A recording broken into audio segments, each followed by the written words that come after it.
Well, good evening and welcome to Tucker Carlson tonight. FBI Director James Comey was back on Capitol Hill today, this time to testify before the Senate Judiciary Committee. Democrats on that committee grilled him over his behavior in last fall's election.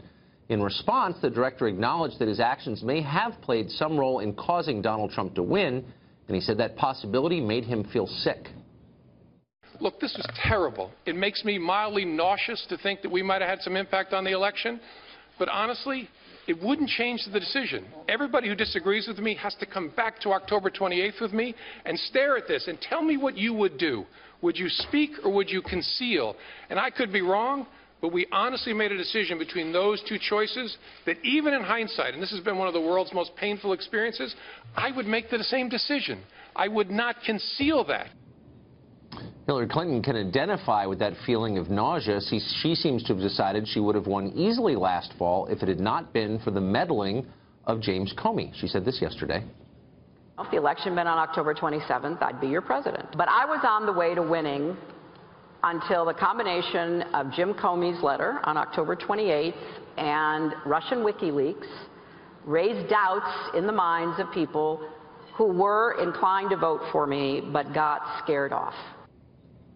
So did the FBI director scuttle the Hillary candidacy? And if so, what exactly does that mean for his capacity to run the Federal Bureau of Investigation? Congressman Tim Ryan is a Democrat representing Ohio, and he joins us tonight. Congressman, thanks for coming on. Thanks for having me. Do you buy that? Do you think Hillary would have won if it hadn't been for Comey? I think it's unclear. It clearly had some effect. But if you get into Wisconsin, Michigan, right, really, it shouldn't even been close in those states. We should be up, we should be winning those states by 9 or 10 points. I think it gets back to the fact that there really wasn't a strong economic message in the campaign. And right, at the end of the day, I think that made the difference more than anything else. I agree with you there. But I also think it's plausible that when the FBI director came out and said, we're investigating one of the presidential candidates, and we're not going to be specific about what we're investigating, probably didn't help. There's no question. Why don't Democrats call for his resignation? Well, I think it's unclear what impact it had, and clearly he justified what he had to say there. Right. It had some effect. Obviously, I think you're investigating Donald Trump in July. Didn't talk about that at all, didn't mention that at all. I think that was unfair, and it clearly dealt a blow to her campaign. But again, I don't think it can be said that he cost him the campaign. And the real focus now moving forward is not the tweets from Donald Trump about the campaign, not the comments from Hillary Clinton, is that the current president is under investigation by the FBI for ties to Russia and Russia's influence in the campaign. I think that moving forward is what we all should be concerned about. Well, of course, Democrats would like to keep it there, but you're making an argument that contradicts itself, I think. Most Democrats are. They're saying that here's a guy who has a lot of power and misused that power, and that misuse of power affected the outcome of the election. But we still trust him enough to investigate a guy we don't like because it serves our immediate political purposes. That seems to be the position. Well, the thing about the FBI position, and there's a reason why it's a 10-year appointment, is right, that it's supposed to be insulated from politics. Right. And I don't think he intentionally tried to influence the election. I don't think that was his intent. Did he have some effect on it? Of course he did. Of course those poll numbers did sink. Another argument is whether or not it affected the election on the whole. But he's supposed to be insulated from these things, and we can have our opinions, but at the end of the day, you don't throw out somebody in the FBI because they do something you don't necessarily like. Unless it totally violates precedent and principle and common sense, and it's compounded by a series of public statements that are baffling in their weirdness and overreach. Here's one. Today, he said, and I'm quoting, this is the FBI director, Russia is the greatest threat of any nation on earth to the United States and its democracy. Never mind China, North Korea, Iran, unsecured nukes in Pakistan. That is a deeply subjective statement. He's not a policymaker. Why is he saying things like that, speculating like that in public?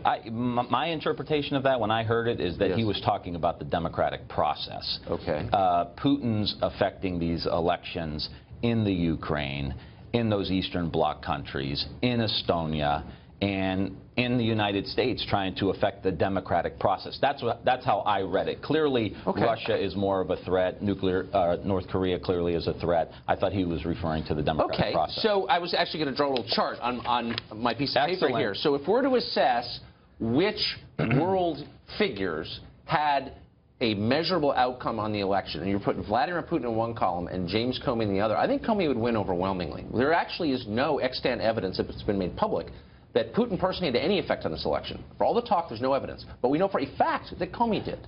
So it's a little weird, would you say, that Comey is trying to divert attention over, again, with presenting no evidence, to Putin?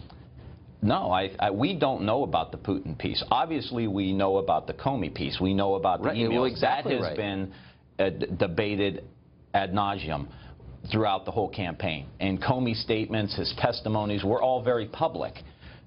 Putin was not working publicly. Putin was working covertly, and it sure does seem like he had a hell of an effect, releasing all those documents from the DNC, all of Podesta's emails, clearly hacking one political party over the other.